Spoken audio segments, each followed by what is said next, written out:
Hey first grade friends, welcome back, and today we're going to be working on writing our sentences that match what happened in the middle of our personal narratives. Remember, our personal narratives this week are telling the story of a time you needed a little help to solve a problem.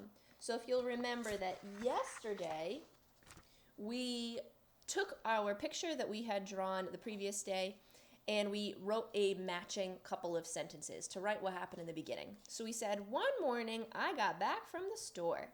I realized I had too many heavy bags. That's a problem. Can't carry all these heavy bags inside at the same time.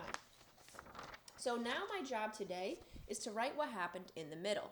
Well, in the middle of my personal narrative, Samir came to the door and he offered me some help.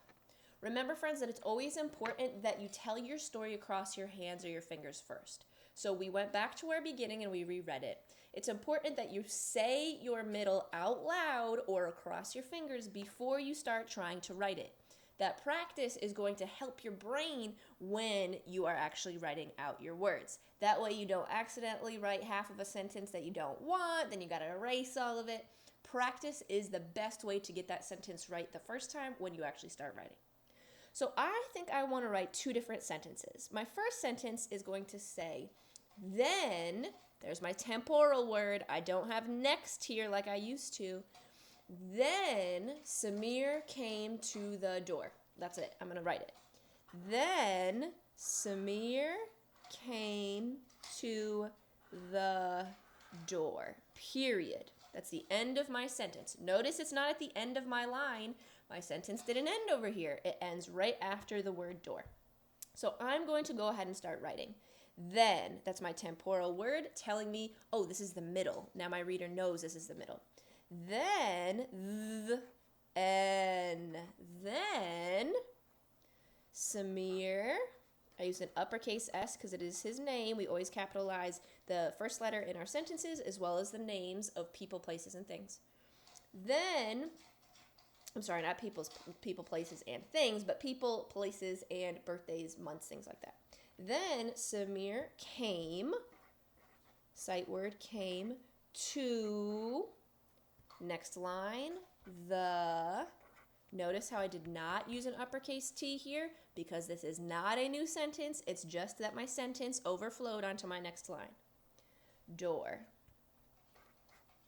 Door. Then Samir came to the door. There he is, and he's at the door. But he didn't just come to the door. He's going to offer me some help. He said, do you need some help? See that in my speech bubble?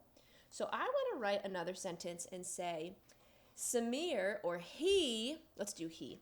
He offered me some help.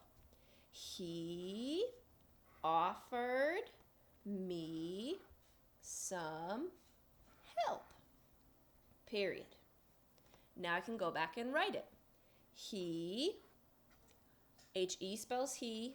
Notice my uppercase H because this is the first letter in my new sentence. I know it's a new sentence because it's coming after my period.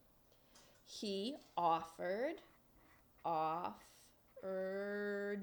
This already happened, so we need suffix ed. He offered me, M-E spells me, some, S-O-M-E spells some, that's a sight word. He offered me some help. Help. Wait a minute. This is up in my prompt so I can snag it from there, but I can also stretch it out if I need to. That's that short E like elephant. Help. Help. Then Samir came to the door. He offered me some help.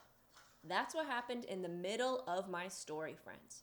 So now that I have written the middle, I am going to be ready tomorrow to write what happened at the end. So here's your job. Your job is to go back and reread your beginning, then continue on to your middle so that way you can get your sentences that match what happened in your picture. Remember to use a temporal word at in the beginning of that sentence. So then, next, after that. And if you need some help writing those temporal words, just ask your teacher for some help. All right, friends, go ahead and write that middle.